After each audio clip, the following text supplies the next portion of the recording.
Imaginez recevoir une lettre pas, une lettre ordinaire, mais une lettre si puissante qu'elle remet en question tout ce que vous pensiez savoir sur le pardon, la justice et l'unité.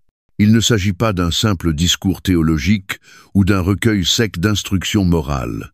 C'est un plaidoyer vibrant, chargé du poids des chaînes, de l'urgence de la réconciliation et d'un pouvoir capable de transformer notre regard, non seulement sur les autres, mais aussi sur nous-mêmes. Cette lettre, c'est celle adressée à Philémon, une épître courte mais d'une profondeur saisissante, rédigée il y a près de 2000 ans par l'apôtre Paul. Un homme qui savait ce que signifiait être enchaîné physiquement, tout en étant profondément libre par la grâce, mais cette lettre n'est pas un simple vestige du passé. Elle demeure un témoignage vivant et vibrant de la radicalité de l'Évangile, incarné dans le drame réel de 3 hommes. Paul, l'apôtre emprisonné dont la voix ne pouvait être réduite au silence, même par les chaînes romaines. Philémon, un chrétien aisé de la ville de Colosse, détenteur du pouvoir légal de juger, et Onésime, un esclave en fuite, autrefois considéré comme un simple bien aux yeux de la société, mais désormais devenu bien plus. Aux yeux de la loi romaine, Onésime méritait un châtiment sévère, voire la mort, pour avoir fui son maître. Pourtant, Paul, en tant qu'avocat et intercesseur, ne le voit pas comme un fugitif, mais comme un homme transformé, un frère en Christ, une preuve vivante de la puissance rédemptrice de Dieu. Pour saisir toute la portée des mots de Paul, il faut d'abord plonger dans le monde du 1er siècle. Là où se dressait la ville de Colosse, jadis carrefour commercial prospère, aujourd'hui enseveli sous le charme paisible d'Onase, petit village de Turquie moderne. Ce monde était façonné par des hiérarchies sociales rigides, où la frontière entre maître et serviteur semblait infranchissable, où le pardon était rare, et où la justice penchait le plus souvent du côté des puissants. C'est pourtant dans ce contexte que Paul ose écrire une lettre qui ne se contente pas de suggérer la miséricorde, mais appelle à une redéfinition totale des relations humaines à la lumière de l'Évangile. Maintenant.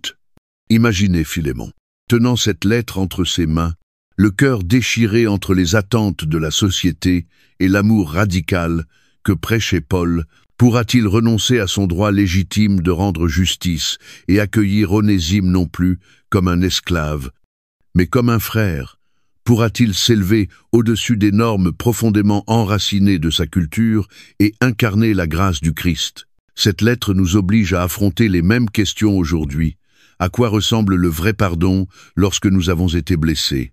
Comment dépasser les étiquettes imposées par la société pour reconnaître l'image de Dieu en autrui?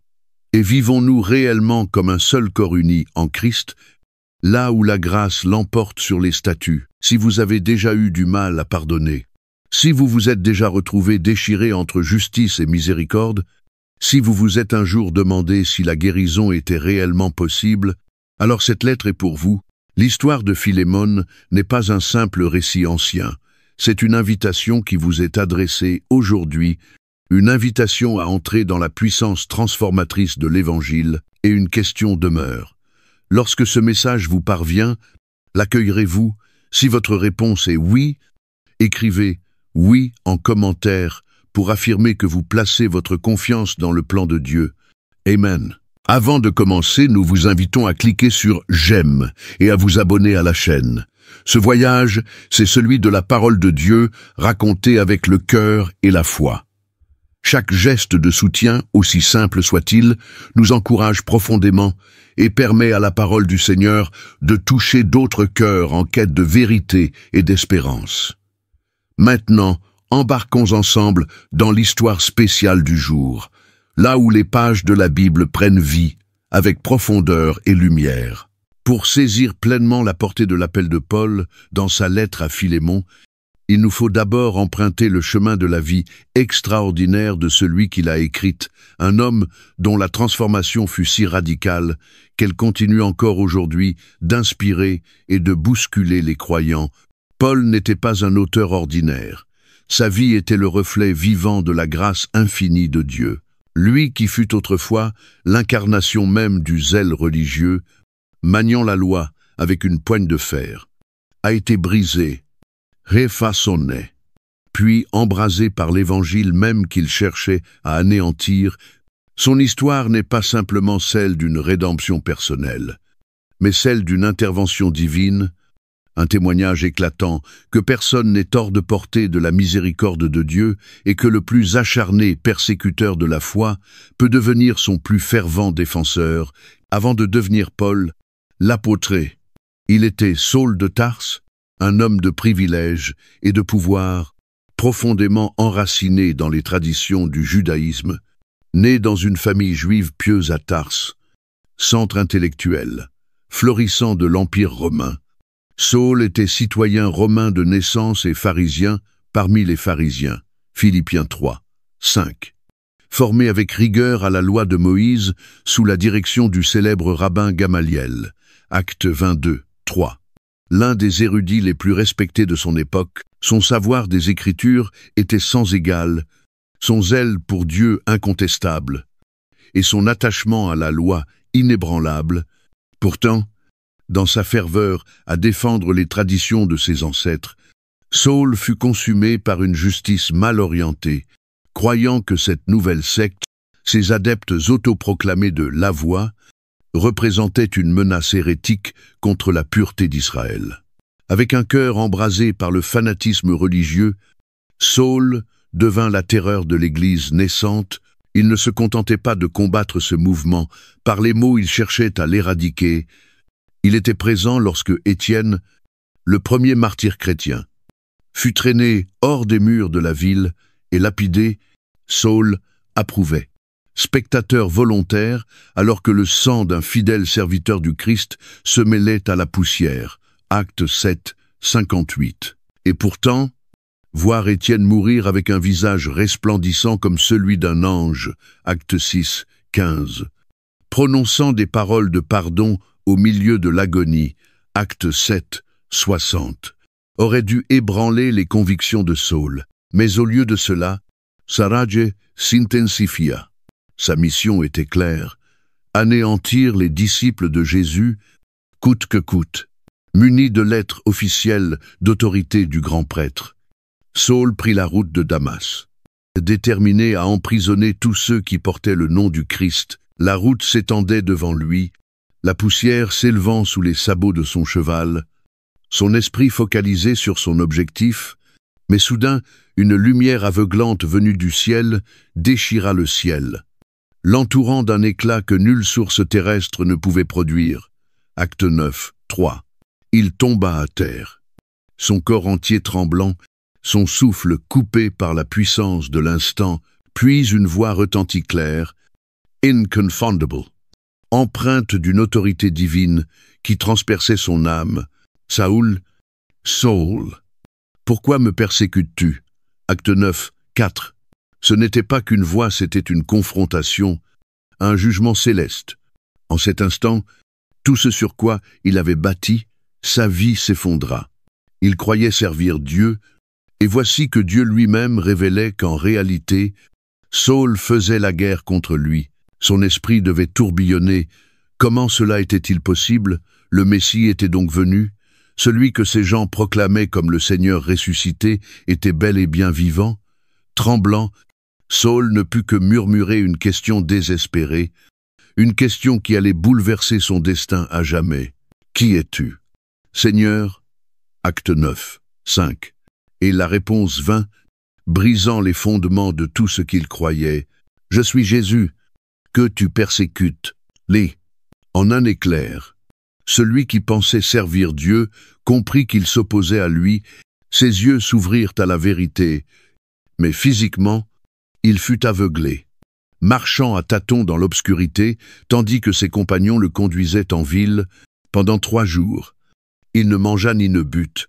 Accablé par le poids insoutenable de cette révélation, tout ce qu'il avait défendu était faux, son zèle avait été dévoyé, sa justice, de simples haillons souillés, puis, dans le silence de sa cécité, Dieu envoya Ananias, un croyant de Damas, qui, malgré sa peur du fameux persécuteur, obéit à l'ordre du Seigneur et vint poser les mains sur lui, tandis qu'Ananias parlait, quelque chose comme des écailles tomba des yeux de Saul. Acte 9, 18. Et pour la première fois, il vit vraiment non seulement physiquement, mais spirituellement, il n'était plus Saul, le persécuteur, mais Paul, le serviteur du Christ, celui qui avait voulu anéantir la foi, devenait son plus grand messager. Dès cet instant, la vie de Paul ne fut plus guidée par le pouvoir humain, mais par la grâce irrésistible de Dieu. Lui qui enchaînait les croyants se retrouva lui-même enchaîné pour l'Évangile. Éphésiens 6, 20. Il parcourut le monde connu, prêchant dans les synagogues et sur les places, débattant avec les philosophes à Athènes, fondant des églises à Éphèse, à Corinthe. À Philippe, il endura les coups, les naufrages, la faim, l'emprisonnement. Mais jamais sa voix ne fut réduite au silence. Et c'est dans l'une de ces prisons, enchaîné mais plus libre que jamais, qu'il rencontra Onésime, un esclave enfuite, perdu comme lui autrefois, et désormais retrouvé. Cette rencontre entre Paul et Onésime n'était pas le fruit du hasard, c'était l'œuvre de Dieu. En partageant l'Évangile, Paul vit le cœur d'Onésime se transformer, tout comme lui avait reçu une nouvelle identité en Christ. Onésime aussi devint un homme nouveau. Mais leur rencontre ramenait à la surface une réalité difficile. Onésime avait un passé qu'il ne pouvait fuir, et une réconciliation qu'il ne pouvait éviter. Paul, conscient de la gravité de ce qui devait suivre, prit sa plume, non pour ordonner, ni imposer, mais pour supplier non en tant que maître sur Philémon, mais en tant que frère en Christ, appelant un autre homme à embrasser la grâce même qui les avait tous deux bouleversés. C'est ainsi que naquit la lettre à Philémon, non comme une simple demande personnelle, mais comme un reflet vivant de l'Évangile, un défi lancé à un homme ayant le droit légal de punir, mais désormais appelé à agir non selon la loi de Rome, mais selon la loi du Christ. En écrivant cette lettre, Paul ne plaidait pas seulement pour Onésime, il révélait le cœur même de l'Évangile. Ce même Évangile qui avait transformé un persécuteur en apôtre, qui avait brisé les chaînes du péché pour les remplacer par les liens de l'amour, et qui maintenant appelait Philémon à faire l'impensable, pardonner, restore, et reconnaître en son ancien esclave un frère en Christ, la transformation de Paul, de l'homme de la loi à l'homme de la grâce, a préparé le terrain pour l'un des plaidoyers les plus puissants jamais écrits, une lettre qui allait non seulement transformer une relation, mais ébranler les fondements même des hiérarchies humaines et de la justice selon ce monde. Et aujourd'hui encore, alors que nous nous apprêtons à entrer dans le cœur de cette lettre, une question demeure. Si la grâce de Dieu a été assez puissante pour transformer Paul, que pourrait-elle accomplir dans nos propres vies? Et lorsque nous serons appelés à étendre cette même grâce à ceux qui nous entourent, répondrons-nous comme Paul? Ou tournerons-nous le dos? Pour saisir pleinement la portée de la lettre de Paul à Philémon, il nous faut d'abord plonger dans la complexité du monde du 1er siècle sous l'Empire romain. Un monde où les hiérarchies sociales étaient rigides, l'honneur personnel farouchement défendu, et l'institution de l'esclavage si profondément enracinée dans la société que bien peu la remettaient en question. Dans cette époque, le statut légal d'un individu dictait chaque aspect de sa vie. Un citoyen libre jouissait de droits et de privilèges, tandis qu'un esclave était considéré comme un bien, un simple instrument de travail.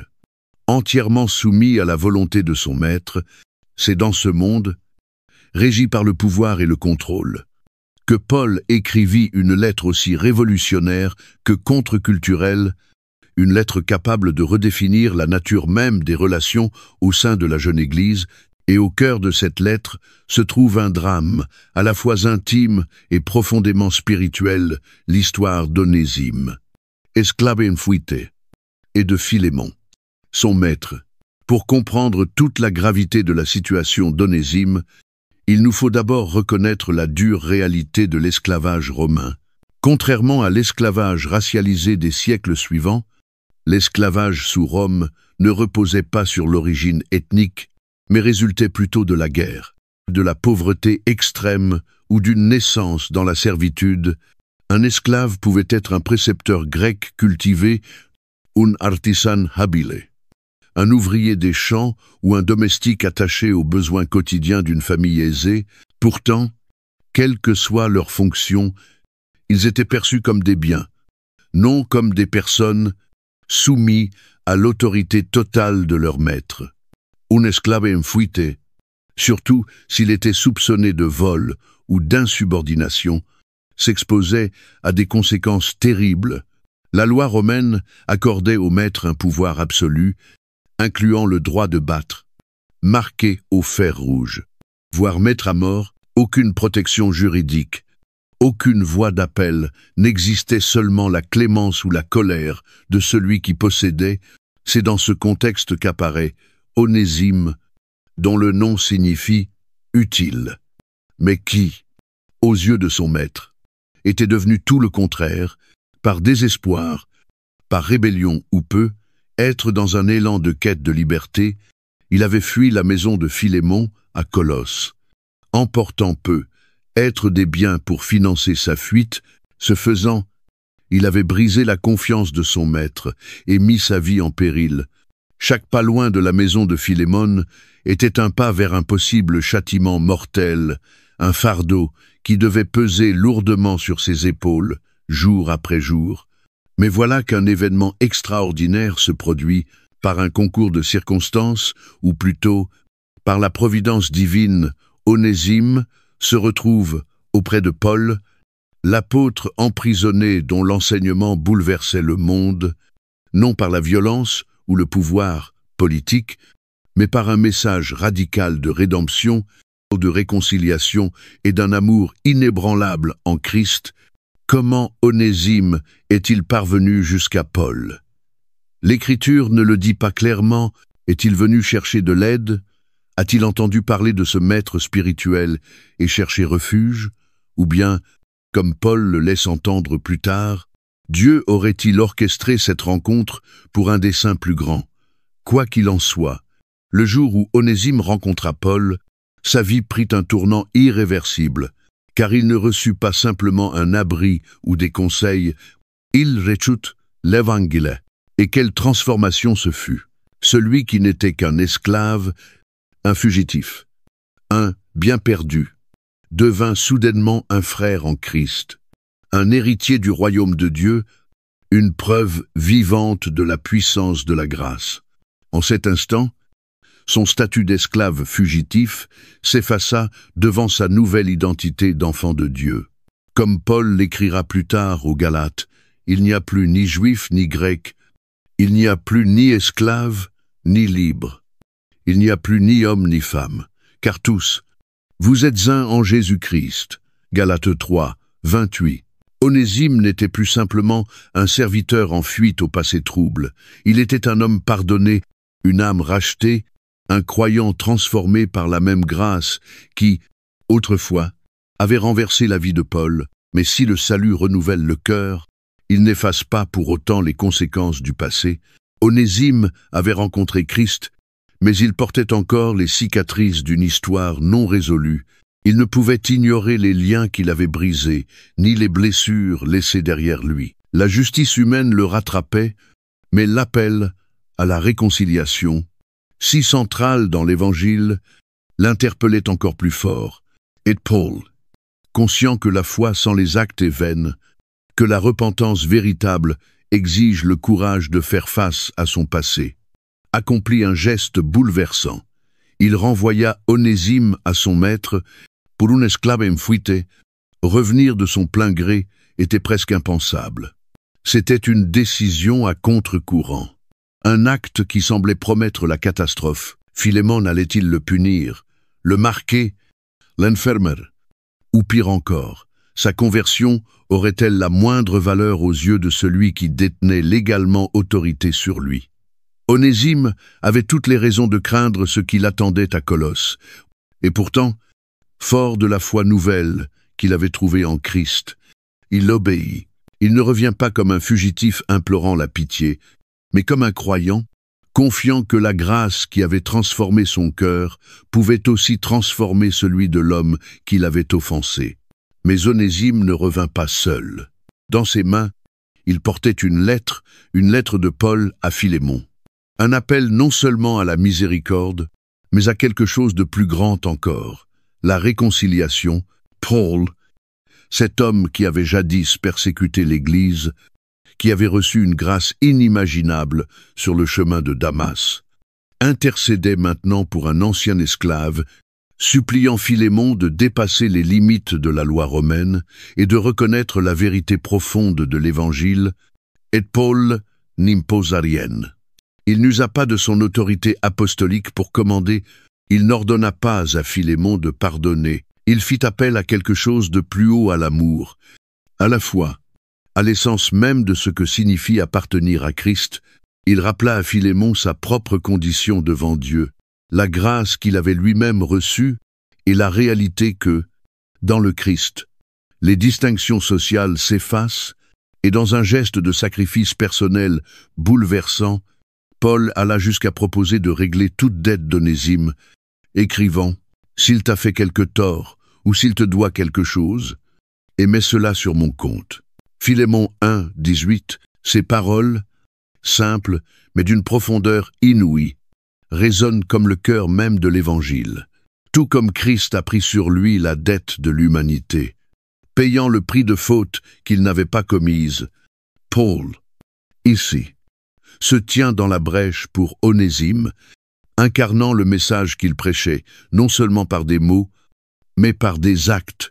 Ce n'est pas de la rhétorique, c'est l'Évangile vécu dans sa forme la plus pure, une démonstration d'amour si radicale qu'elle peut briser les chaînes, qu'elles soient physiques ou spirituelles. Et maintenant, la question flotte dans l'air alors que Philémon déroule la lettre, que ses yeux parcourent les lignes, et que son cœur lutte avec le poids de ce qu'on lui demande. Choisira-t-il la justice, ce que la loi romaine lui accorde, ou choisira-t-il la grâce, cet appel plus élevé du royaume de Dieu? Verra-t-il Onésime comme le monde le voit, ou comme Paul le voit, comme Christ le voit un frère, un égal, un cohéritier du salut? Cette lettre n'est pas simplement un échange entre deux hommes, elle est un défi lancé à tous ceux qui portent le nom de Christ, un appel à abandonner les définitions du pouvoir et de l'autorité selon le monde et à embrasser un royaume où l'amour triomphe sur la loi, où le pardon remplace la punition, et où chaque âme esclave ou libre a une valeur égale aux yeux de Dieu. Est ainsi, tandis que l'encre de la lettre de Paul sèche et que ces mots s'imprègnent dans le cœur de Philémon, une question demeure non seulement pour lui, mais pour chacun de nous. Lorsque nous serons confrontés au choix entre la justice et la miséricorde, entre la loi et la grâce, entre les voies anciennes du monde et l'amour radical du Christ, que choisirons-nous? Alors qu'Onésime faisait route vers Colosse, le poids de ce qui l'attendait devait se faire sentir à chacun de ses pas. Il était parti en fugitif, portant en lui non seulement la peur d'une punition, mais aussi le fardeau de son passé, un passé marqué par l'échec, la désobéissance et une relation brisée avec l'homme qui avait jadis autorité sur lui. Pourtant, il ne revenait ni contraint, ni capturé, ni ramené de force, mais par choix, un choix né de la foi, de l'obéissance et de l'identité nouvelle qu'il avait embrassée en Christ. Et même si son cœur était rempli du courage nécessaire pour affronter son ancien maître, il ne revenait pas les mains vides. Il portait avec lui une lettre soigneusement rédigée. Chaque mot pesé, chaque phrase chargée d'une portée éternelle, une lettre de Paul, l'apôtre devenu non seulement son père spirituel, mais aussi son défenseur. Et quelle lettre! Ce n'était ni une simple demande d'indulgence, ni un document légal cherchant à plaider la cause d'Onésime selon la logique du droit. Paul n'invoquait pas la loi romaine, ni ne cherchait à manipuler Philémon par des arguments contraignants ou des menaces de jugement divin. Il utilisait une arme bien plus puissante, L'amour, cet amour qui avait transformé sa propre vie, qui avait brisé son orgueil sur le chemin de Damas, qui avait réconcilié les pécheurs avec Dieu par le sacrifice du Christ. Paul ne commence pas par exiger, mais par louer. Il reconnaît la foi de Philémon, le félicite pour son amour envers les croyants, pour sa générosité à fortifier les saints et pour son engagement dans l'Église naissante. Je rends continuellement grâce à mon Dieu, faisant mention de toi dans mes prières, car j'entends parler de ta foi dans le Seigneur Jésus et de ton amour pour tous les saints. Philémon 1, 4, 5. Ces paroles ne sont pas de simple politesse. Elles établissent un socle solide sur lequel Paul bâtit sa demande, un rappel à Philémon de l'essence même de sa foi, car si son amour avait été visible envers les croyants, ne devait-il pas aussi s'étendre à celui qui, aujourd'hui, se présentait à sa porte non comme un serviteur de retour, mais comme un frère en Christ? Pourtant, Paul ne dévoile pas tout de suite le but de sa lettre. Il crée une tension douce, entraînant Philémon vers le cœur de son message avec un ton profondément personnel et irrésistiblement persuasif. Il ne parle pas comme un supérieur imposant une directive, mais comme Paul, vieillard, et maintenant aussi prisonnier de Jésus-Christ. Philémon 1, 9. Rappelant discrètement à Philémon que ces mots sont écrits non depuis le confort, mais depuis les chaînes de la captivité romaine, là où le fer claque au poignet même quand la plume glisse sur le parchemin.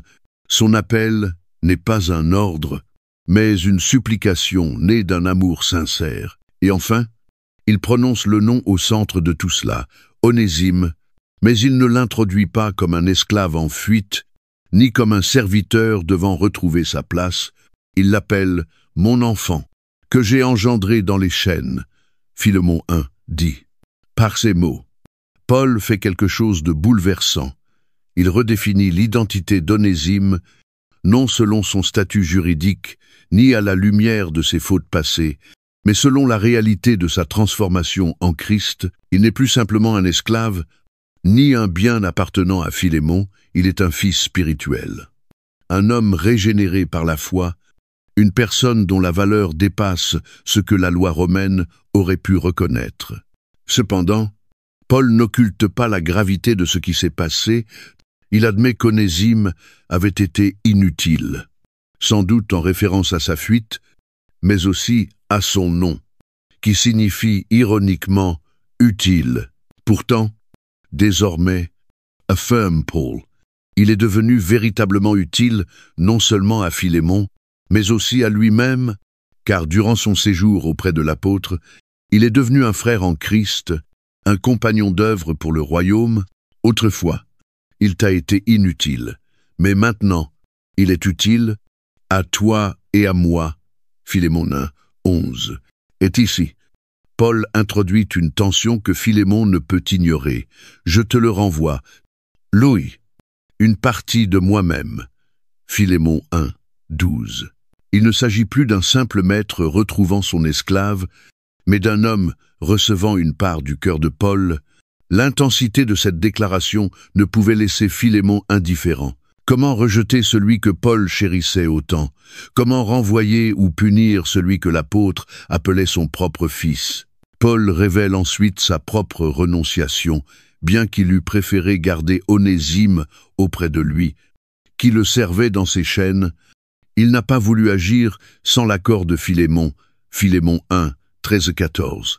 Il fait preuve d'une grande sagesse, refusant d'imposer sa volonté et invitant plutôt Philémon à prendre une décision libre, une décision qui, si elle est volontaire, aura une portée spirituelle bien plus grande.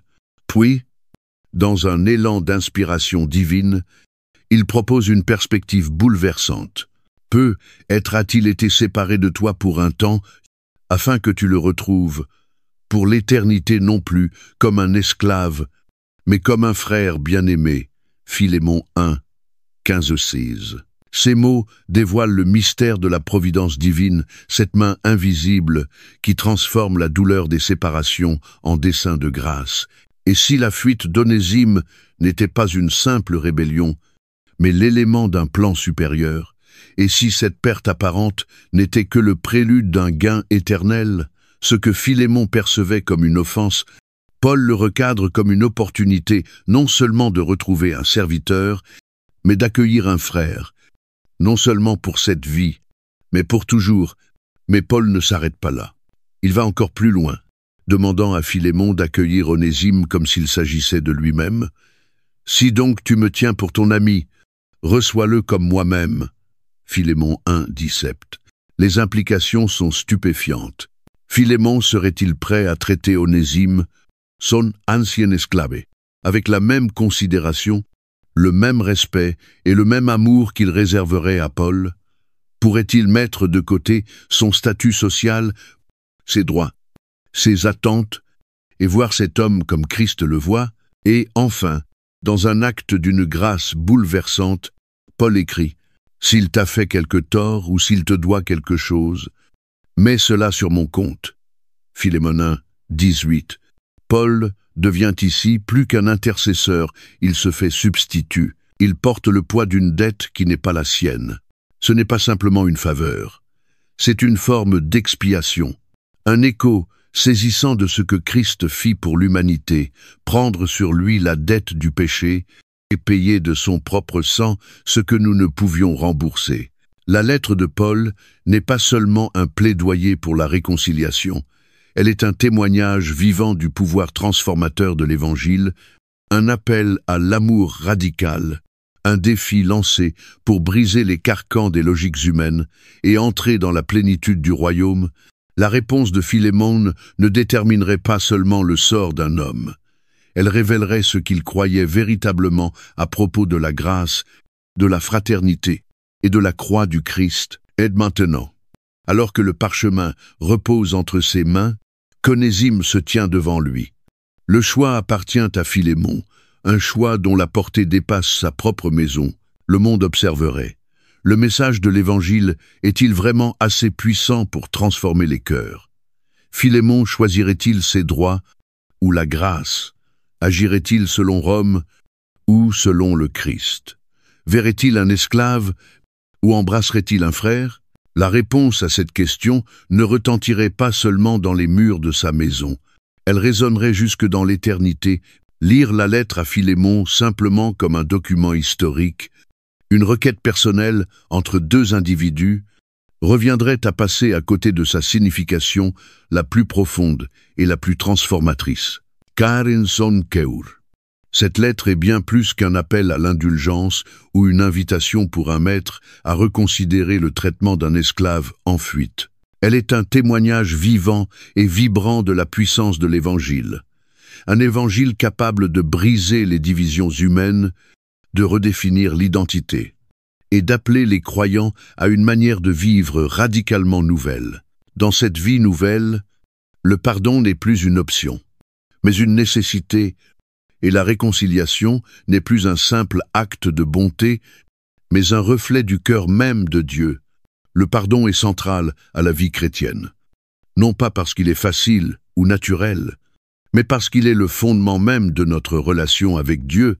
Si l'on dépouille nos vies de nos blessures personnelles, de nos relations rompues, de notre orgueil blessé, il nous reste une vérité incontournable. Nous sommes tous Onésime.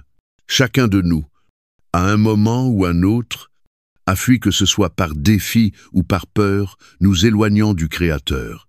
Nous avons tous contracté une dette que nous ne pouvions rembourser, un fardeau de péché qu'aucun effort humain ne pouvait effacer. Et pourtant, de même que Paul s'est interposé pour Onésime, offrant de payer à sa place, ainsi Christ s'est placé à notre place, portant sur lui la totalité de nos fautes, déclarant devant le trône du Père, « S'ils t'ont fait du tort ou te doivent quoi que ce soit, mets cela sur mon compte. » Philémon 1, 18. Voilà l'essence même de l'Évangile, la bonne nouvelle selon laquelle Christ, dans sa miséricorde infinie, n'a pas retenu contre nous nos offenses, mais les a portées sur la croix, afin que nous puissions nous tenir réconciliés devant Dieu.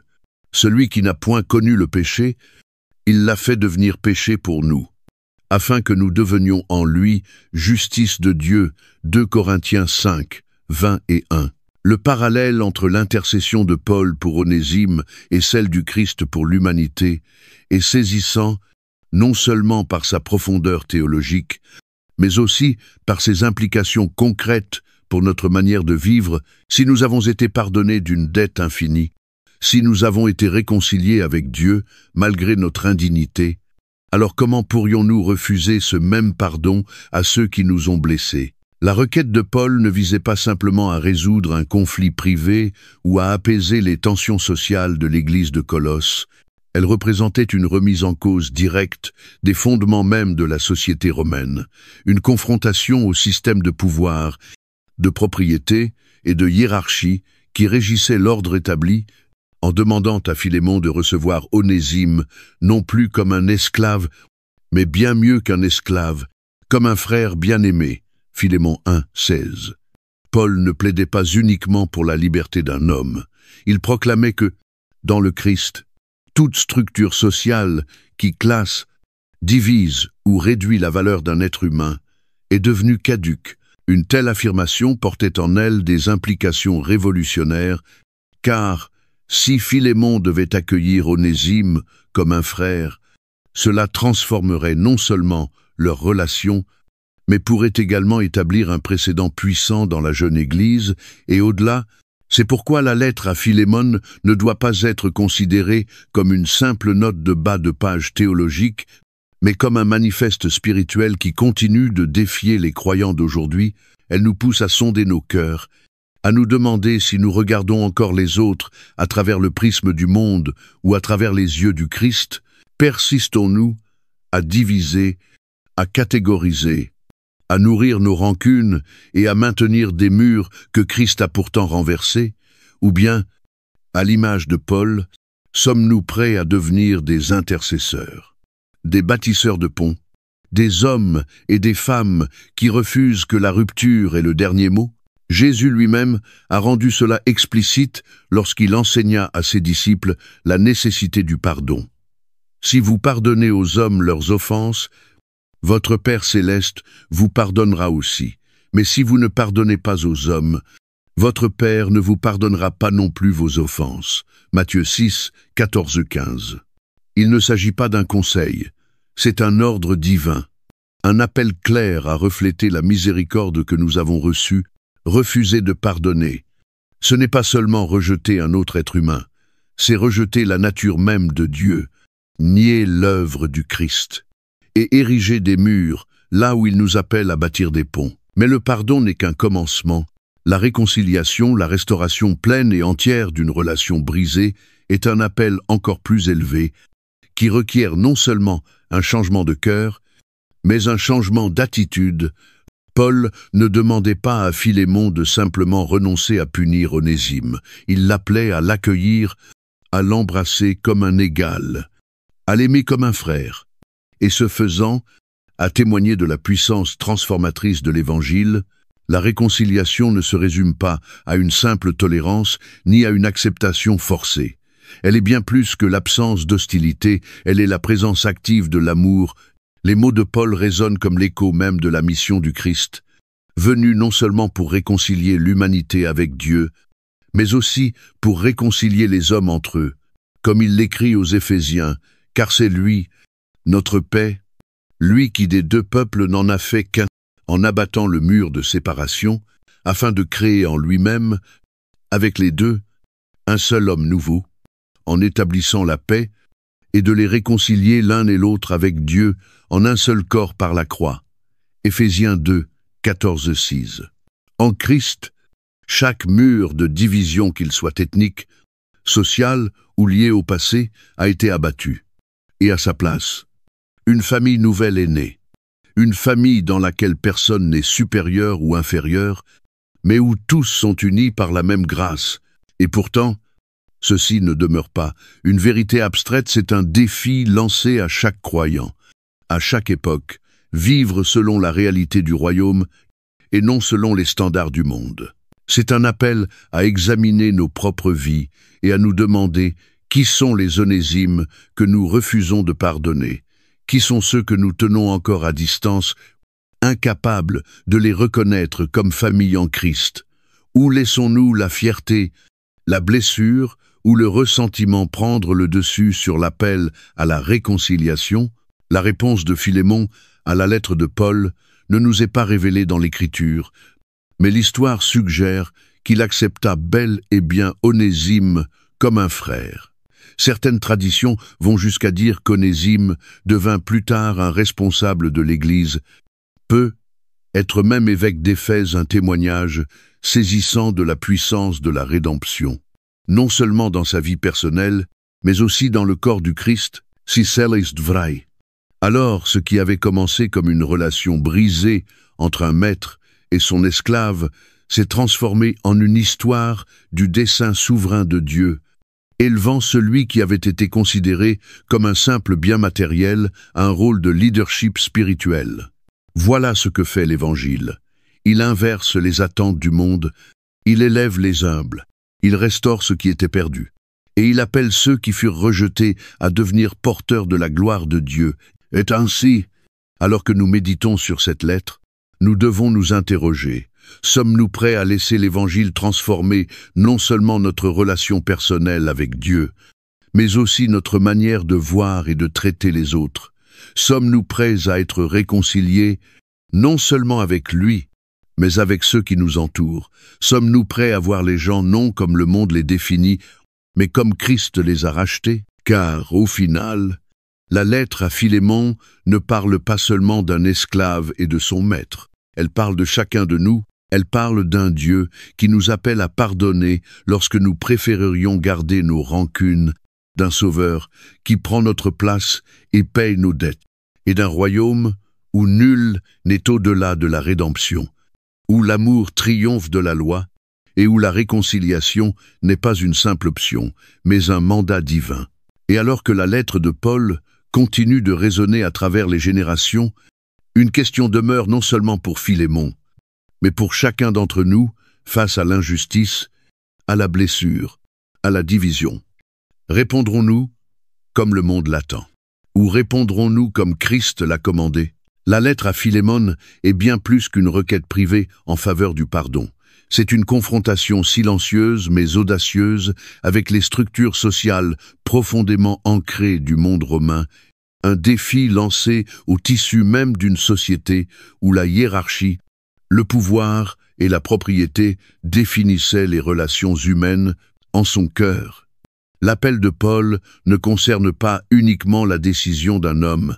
À propos d'un esclave en fuite, il soulève une question fondamentale qui touche à l'essence de toute civilisation. Dans un monde régi par des statuts rigides et des normes sociales inflexibles, choisirons-nous de perpétuer les systèmes de domination et de division, ou embrasserons-nous l'unité radicale et contre-culturelle de l'Évangile? Pour comprendre la portée sociale de cette lettre, il nous faut d'abord pénétrer la réalité de l'Empire romain du 1er siècle, une société où l'esclavage n'était pas seulement toléré, mais fondamental pour l'économie, le droit et la vie quotidienne, contrairement à l'esclavage racialisé qui viendrait plus tard. L'esclavage romain ne reposait pas sur l'origine ethnique, mais sur la guerre, la dette ou la naissance. Les esclaves venaient de tous horizons, prisonniers de guerre, enfants de familles pauvres, individus vendus ou même entrés volontairement en servitude pour fuir la famine. Ils étaient considérés comme des biens privés de droits, dépourvus d'autonomie, existant uniquement pour le bénéfice de leur maître. Un esclave en fuite, notamment s'il était soupçonné de vol ou de rébellion, représentait une menace directe pour l'ordre établi. Dans ce monde où le pouvoir du maître était absolu et incontesté, le retour d'Onésime n'était pas seulement un acte de bravoure, c'était une provocation contre le système lui-même. Philémon, aux yeux de la loi, avait tout à fait le droit de le punir, de le marquer comme exemple dissuasif et de réaffirmer son autorité. La loi romaine était sans ambiguïté.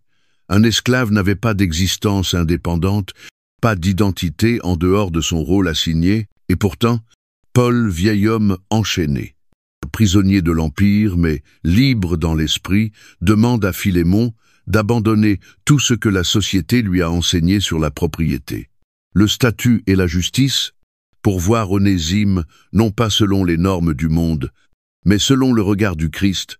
Ce n'était pas une demande insignifiante.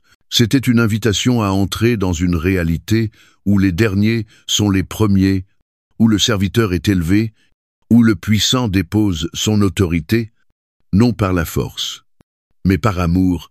Paul appelait Philémon à prendre une décision qui ne toucherait pas uniquement son foyer, mais pourrait avoir des répercussions profondes sur toute la communauté chrétienne. Oserait-il s'affranchir de l'attraction des attentes sociales et incarner l'égalité radicale du royaume de Dieu, ou préférerait-il le confort des traditions, choisissant la loi de Rome plutôt que celle du Christ, comme à son habitude? Paul ne présente pas son appel comme une rébellion sociale, ni ne réclame l'abolition immédiate de l'esclavage sur le plan légal. Il fait bien plus. Il plante une graine, une vision évangélique de la dignité humaine qui allait, avec le temps, saper les fondements même des systèmes oppressifs. Plutôt que de s'attaquer frontalement à l'institution de l'esclavage, il en mine les fondements, redéfinissant la relation maître-serviteur, rendant incompatible la foi chrétienne avec la réduction de l'autre à un objet, en exhortant Philémon à accueillir Onésime, non plus comme un esclave, mais bien mieux, comme un frère bien-aimé. Philémon 1, 16. Paul établit un principe qui, s'il est pleinement embrassé, rend caduc le concept même d'esclavage. Les implications sont colossales. Si Onésime est désormais un frère en Christ, qu'en est-il des milliers d'autres esclaves dans les premières communautés chrétiennes?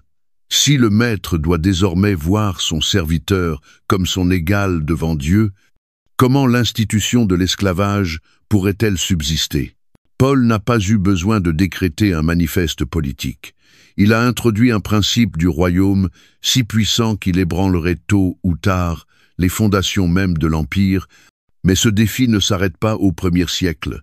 Il traverse l'histoire et frappe à la porte de chaque époque, de chaque culture, de chaque cœur qui s'accroche encore à des divisions fondées sur le statut, la race, la richesse ou le pouvoir.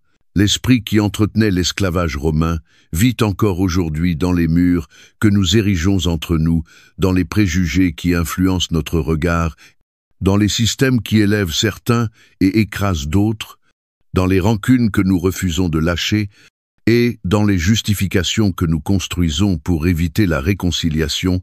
L'Évangile, tel que Paul le présente dans cette lettre, ne laisse aucune place à de telles barrières.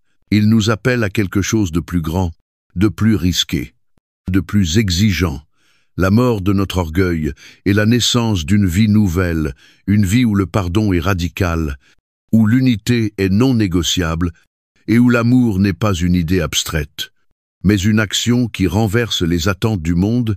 C'est pourquoi la lettre à Philémon ne traite pas simplement d'une affaire personnelle, elle est l'illustration du choc entre le royaume de Dieu et les royaumes de ce monde.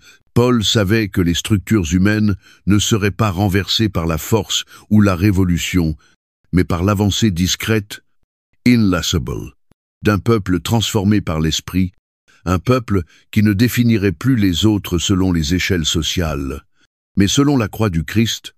Il n'y a plus ni juif ni grec, il n'y a plus ni esclave ni libre, il n'y a plus ni homme ni femme, car tous, vous êtes un en Jésus-Christ. Galates 3, 28. Ce n'était pas une simple déclaration théologique, c'était une déclaration révolutionnaire. Une vision d'un monde où les barrières qui divisaient autrefois l'humanité sont anéanties par l'amour divin. Mais accueillir cette vérité a un coût. Cela nous pousse à affronter nos propres préjugés, à renoncer aux privilèges que nous détenons, à entrer dans le travail inconfortable de la réconciliation, même lorsque cela remet en cause les structures qui nous favorisent. L'épreuve de Philémon est celle de tout croyant. Laisserons-nous l'Évangile transformer notre regard sur les autres, ou resterons-nous attachés au confort d'un monde brisé? Serons-nous satisfaits d'un pardon en théorie, Ou oserons-nous le pratiquer au cœur même de nos relations? Avec toute leur complexité et leur douleur, cette question pesait sur Philémon alors qu'il tenait la lettre entre ses mains, et elle pèse sur nous aujourd'hui. Allait-il accueillir Onésime comme un frère?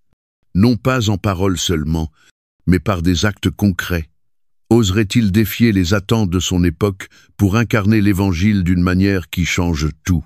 Nous ne connaissons pas avec certitude sa réponse, mais l'histoire suggère qu'il accueillit Onésime, et certaines traditions affirment que Onésime devint plus tard un leader de l'Église, peut être même évêque, une inversion de destinée aussi spectaculaire que fidèle à la promesse de l'Évangile.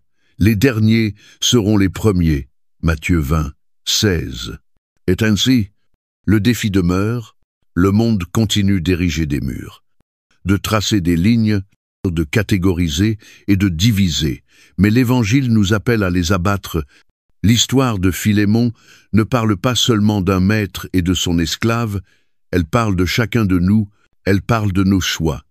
Lorsqu'il nous place devant l'opportunité d'aimer au-delà de ce qui est attendu, de pardonner au-delà de ce qui est mérité, de réconcilier au-delà de ce qui semble possible. Car dans le royaume de Dieu, la vraie foi ne se mesure pas simplement à nos mots ou à nos doctrines, mais au courage que nous avons de voir les autres comme Christ les voit, d'embrasser ceux que le monde rejette, et de vivre d'une manière qui proclame non seulement par nos discours, mais par notre vie que la grâce est plus grande que le statut, que l'amour est plus fort que le pouvoir, et que l'Évangile n'est pas seulement une croyance, mais une transformation profonde de notre manière d'exister. Et alors que la lettre de Paul continue de résonner à travers les siècles, son message demeure plus actuel que jamais. Le monde cherchera toujours à diviser, mais Christ a déjà déchiré le voile. La seule question qui reste est celle-ci. Vivrons-nous comme si cela était vrai? Alors que l'encre séchait sur la lettre de Paul à Philémon, le poids de ce qui avait été écrit s'étendait bien au-delà du parchemin. Ce n'était pas une demande ordinaire, ni une simple faveur entre connaissances, et encore moins une supplique isolée en faveur d'un esclave en fuite. C'était l'intercession dans sa forme la plus pure, un homme se tenant dans l'espace entre deux autres, prenant la position d'un avocat, non seulement pour implorer la miséricorde, mais pour appeler à une transformation qui défierait les normes sociales et incarnerait l'essence même de l'Évangile. Paul ne se contentait pas de demander à Philémon de reconsidérer sa position. Il se plaçait en pont entre une relation brisée, prêt à porter le prix de la réconciliation, à l'image du Christ qui porta le prix de la rédemption de l'humanité. Dans l'Antiquité, le rôle de médiateur revêtait une importance immense.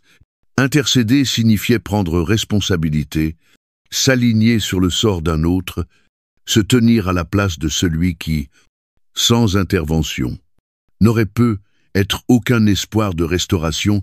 Paul comprenait cela profondément, non seulement comme intercesseur pour d'autres, mais aussi comme bénéficiaire de l'intercession divine. Lui aussi avait été ennemi de la foi, homme dont les actes méritaient le jugement, et pourtant Christ l'avait confronté, transformé, et appelé non à la condamnation, mais à la grâce. Maintenant, ayant goûté à la puissance d'un médiateur, Paul endossait ce rôle pour Onésime, non comme un simple service rendu à un ami, mais comme un témoignage vivant de ce que signifie véritablement se tenir à la brèche. Son approche, à la fois stratégique et profondément sincère, ne s'imposait pas par l'autorité.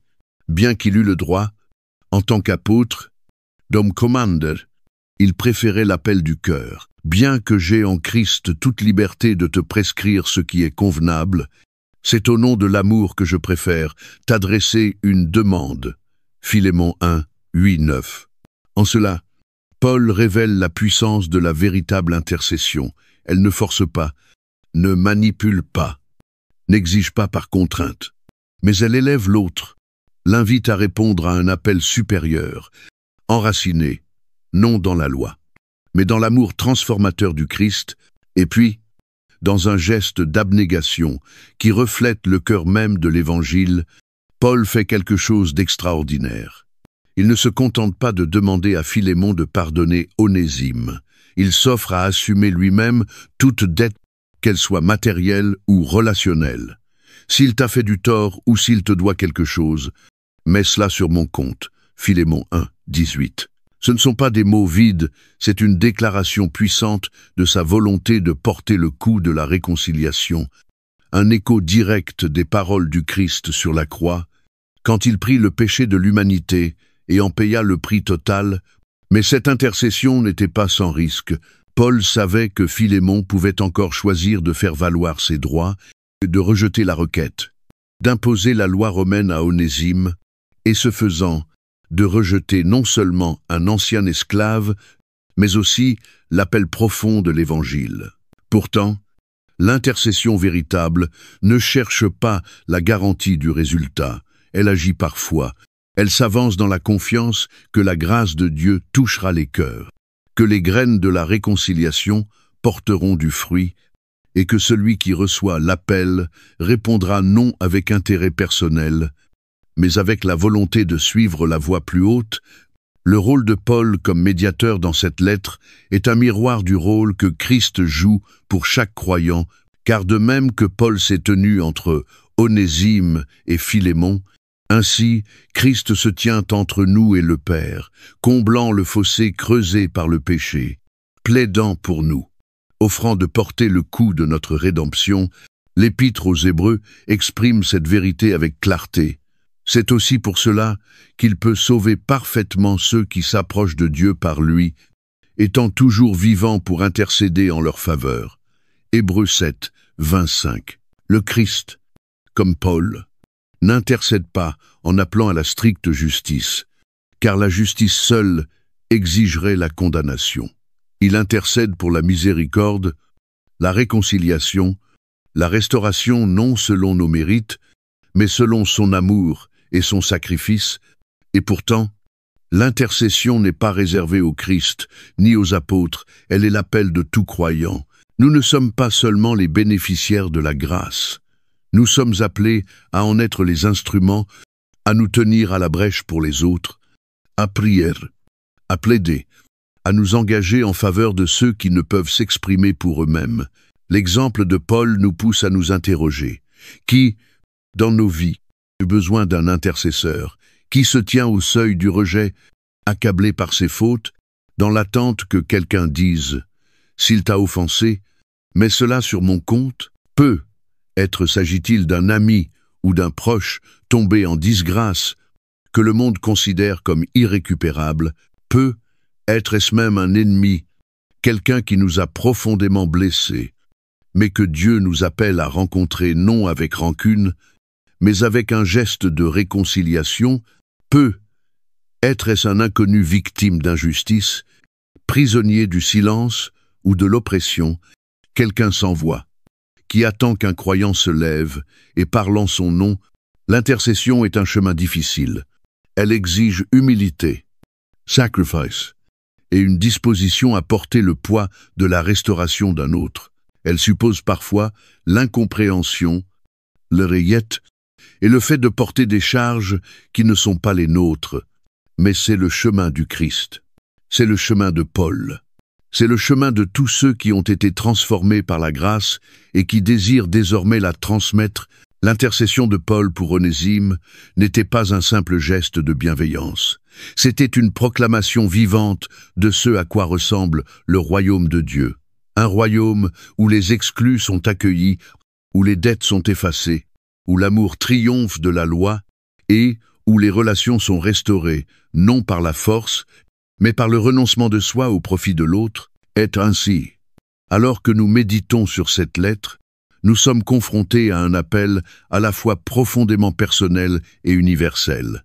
Qui sont les Onésimes dans nos vies? Qui Dieu nous appelle-t-il à défendre, à aimer, à réconcilier, non comme le monde aime, mais comme le Christ nous a aimés? Et sommes-nous prêts, comme Paul, à dire « Mets cela sur mon compte », non parce que nous devons cette dette, mais parce que nous avons reçu la grâce de pouvoir la couvrir? Car En fin de compte, l'intercession ne se limite pas à la prière, elle est un engagement concret. Elle consiste à entrer dans les lieux brisés, à lutter pour la paix, à porter les fardeaux d'autrui, même lorsqu'ils ne nous appartiennent pas. Elle consiste à devenir le reflet de celui qui intercède encore aujourd'hui pour nous, celui qui, en ce moment même, se tient devant le Père, non pour réclamer notre condamnation, mais pour plaider notre rachat. Et ainsi, face à la lettre de Paul à Philémon, la question demeure. Répondrons-nous à l'appel à intercéder? Serons-nous, nous aussi, prêts à nous tenir à la brèche? Serons-nous ce pont qui ramène l'autre dans la plénitude de la grâce? Car si Paul l'a fait pour Onésime, et si Christ l'a fait pour nous, alors, assurément, nous devons le faire les uns pour les autres. La lettre à Philémon ne se limite pas à un document ancien, figé dans les tensions historiques de l'Église primitive. Elle est un appel vivant, vibrant, qui parle directement à notre monde d'aujourd'hui, à nos relations brisées, aux injustices que nous voyons, et à notre manière, si humaine, de choisir entre accorder ou retenir cette grâce qui nous a pourtant été donnée si librement. L'appel de Paul n'était pas qu'une demande de réconciliation entre deux hommes. C'était un cri pour incarner, dans notre quotidien, la radicalité de l'Évangile pour vivre une foi qui ne se contente pas de croire au pardon, mais qui le pratique, même au prix de notre orgueil, de notre confort ou de notre conception de la justice. Alors, en lisant cette lettre, la question nous est posée. Que nous demande-t-elle aujourd'hui?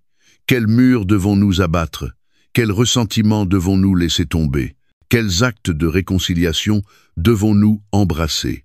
L'enseignement le plus immédiat et personnel de cette lettre concerne le pardon, tout comme Onésime a blessé Philémon peut être en le volant.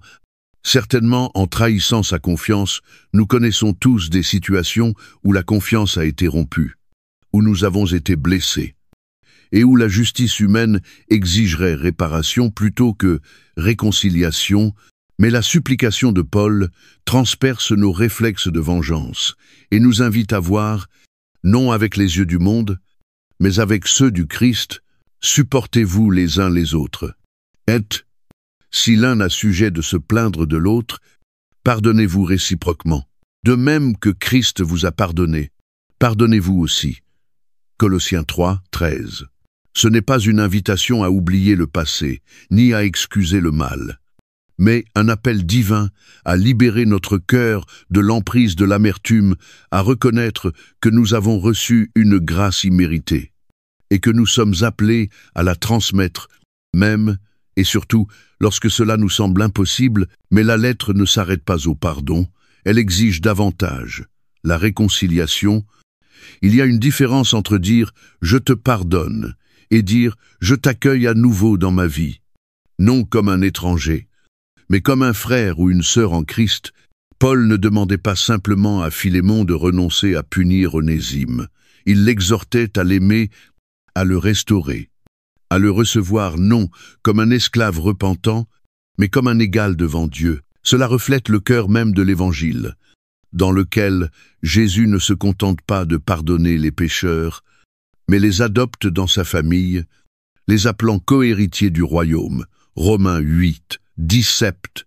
La réconciliation véritable est coûteuse, elle requiert vulnérabilité, humilité, et le courage de reconstruire là où tout semble perdu. Sommes-nous prêts à cela? Sommes-nous prêts non seulement à pardonner, mais à restaurer?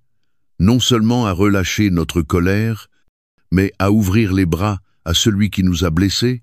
Au-delà des relations personnelles, cette lettre a des implications profondes pour notre manière de faire face aux enjeux de justice, de pouvoir et d'égalité dans la société. L'appel de Paul à Philémon remettait discrètement mais puissamment en cause tout le système esclavagiste romain, non pas par une condamnation légale directe, mais en introduisant une vérité évangélique qui rendait son maintien intenable. Il n'y a plus ni esclave, ni libre, car tous, vous êtes un en Jésus-Christ. Galates 3, 28.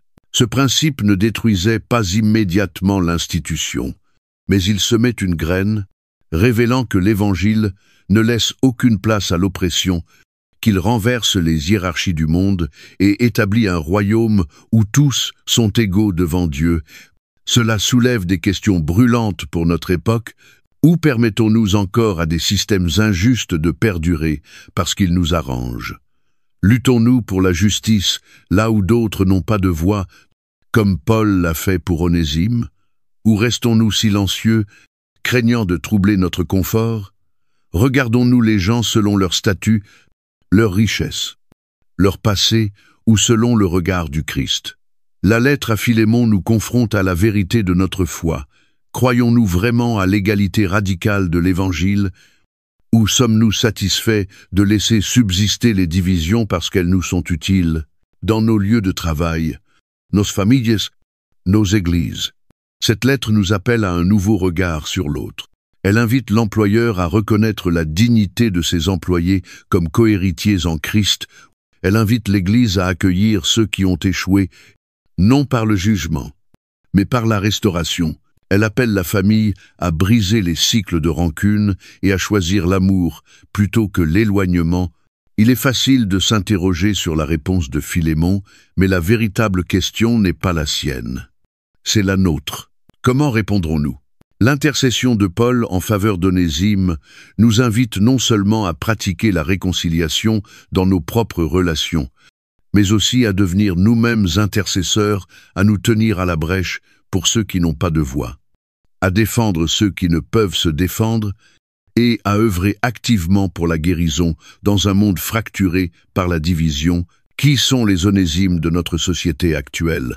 Ceux que l'on oublie, que l'on marginalise, que l'on enferme dans leur passé? Qui sont les Philémons, ceux qui détiennent l'autorité, appelés à choisir entre grâce et loi? Et qui, parmi nous, seront les Pauls, ceux qui prennent l'initiative de la médiation, qui portent les fardeaux d'autrui afin que la réconciliation puisse advenir? Ce qui rend cette lettre si puissante, c'est qu'elle ne nous laisse pas dans la neutralité. Elle exige une réponse. Soit nous choisissons de nous accrocher à notre propre justice, en exigeant que la dette soit payée, que les blessures restent ouvertes, que les gens restent enfermés dans les étiquettes que le monde leur a attribuées. Soit nous choisissons la voie de Paul, la voie du Christ, celle qui voit au-delà de l'offense pour embrasser la possibilité d'une rédemption offerte, car de même qu'Onésime a eu le courage de revenir et que Paul a eu le courage d'intercéder, Philémon a dû, lui aussi, faire preuve d'un courage immense pour pardonner. Et nous voilà, aujourd'hui, face au même choix. Allons-nous choisir la voie sécurisante de la justification personnelle ou accepterons-nous de nous aventurer dans l'œuvre belle, coûteuse et transformatrice de la réconciliation? L'Évangile n'est pas qu'une doctrine à croire, c'est une vie à incarner, une vie marquée par la miséricorde, la restauration, et un amour qui brise les chaînes, réunit les familles, et réconcilie l'homme non seulement avec l'homme, mais avec Dieu. La lettre à Philémon, bien que brève, et résonne jusque dans l'éternité, car elle n'est pas un simple témoignage du passé, elle est un plan pour le présent, un appel à l'action pour chaque génération, une invitation à incarner le pardon que nous avons reçu, à étendre la grâce que nous avons connue, et à vivre de telle manière que nos relations, nos communautés et notre monde portent l'empreinte indélébile du Christ. Alors, tandis que se clôt cette réflexion, la question demeure non seulement pour Philémon, non seulement pour Onésime, mais pour chacun de nous. Allons-nous choisir la réconciliation plutôt que le ressentiment? Allons-nous vivre dans la liberté du pardon ou rester prisonniers des chaînes de l'amertume? Serons-nous, comme Paul, de ceux qui se lèvent pour l'autre, parlant de restauration là où le monde exige la vengeance? Laisserons-nous cette lettre dormir dans les archives du passé, ou lui permettrons-nous de façonner notre manière de vivre aujourd'hui? Car, au fond, le message de Philémon ne concerne pas un simple acte de miséricorde, il est l'Évangile mis en mouvement, et la vraie question est celle-ci.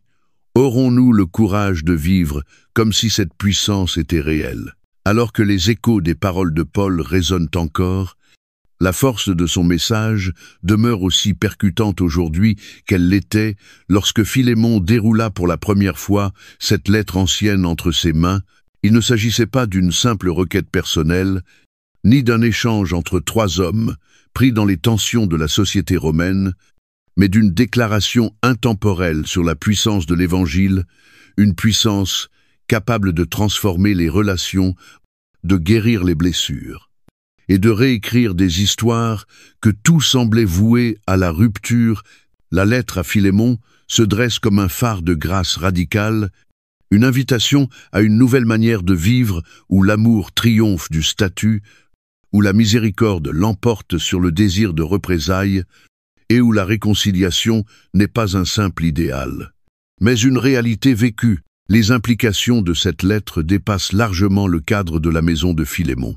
Le destin d'Onésime, ou les murs de la prison d'où Paul écrivait, elle s'adresse à tout cœur humain ayant un jour lutté avec le pardon, à toute relation fracturée que l'on pense irréparable, à toute injustice où le poids du passé menace d'écraser l'espérance d'un avenir racheté. Elle nous pousse à confronter non seulement ce que nous croyons des autres, mais ce que nous croyons de l'Évangile lui-même. Accepterons-nous que sa puissance transformatrice façonne nos actes, ou préférerons-nous l'admirer de loin, sans jamais payer le prix qu'exige le véritable pardon? Pour Philémon, le choix était clair, mais non facile. Verrait-il Onésime selon la loi romaine, comme un fugitif méritant le jugement, ou selon le regard du Christ, comme un frère racheté par la grâce? Laisserait-il ses droits, son orgueil et les attentes de la société dicter sa réaction, ou choisirait-il la voie supérieure de l'amour, celle qui reflète le cœur de Dieu? Sa décision ne concernait pas seulement un esclave. En fuite, elle révélait la profondeur de sa foi, la sincérité de son engagement envers l'Évangile qu'il professait, et sa disposition à entrer dans cette redéfinition radicale des relations humaines initiées par la croix.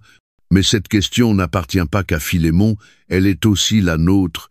Nous nous tenons, nous aussi, à la croisée des chemins entre justice et miséricorde, entre amertume et guérison, entre loi et grâce.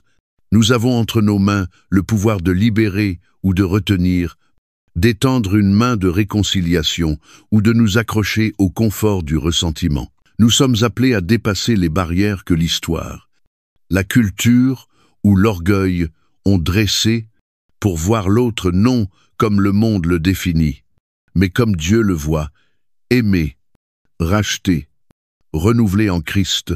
Et pourtant, la beauté de cette lettre est qu'elle ne nous laisse pas avec une simple leçon morale abstraite.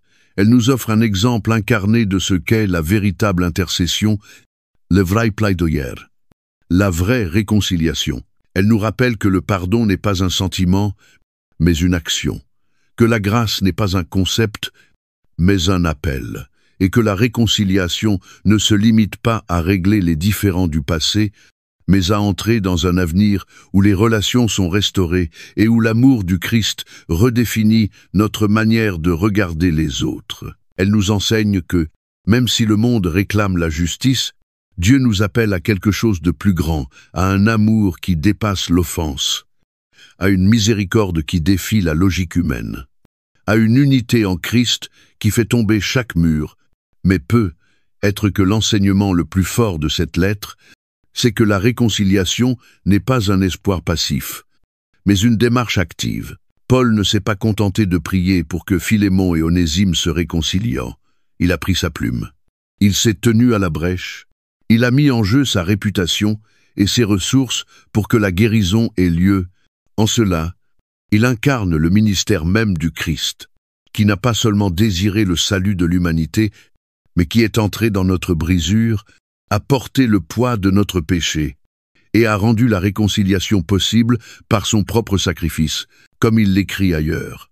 Dieu nous a réconciliés avec lui par Christ, et il nous a donné le ministère de la réconciliation, 2 Corinthiens 5, 18. Il ne s'agit pas seulement d'un acte divin, C'est un appel adressé à tout croyant, une vocation à devenir artisan de paix, réparateur des brèches. Ceux qui refusent que la division est le dernier mot est ainsi. Même si l'histoire de Philémon et Onésime s'efface dans les pages de l'histoire, son défi demeure. Qui, dans nos vies, a besoin de réconciliation? Ou gardons-nous encore des chaînes que Christ a déjà brisées?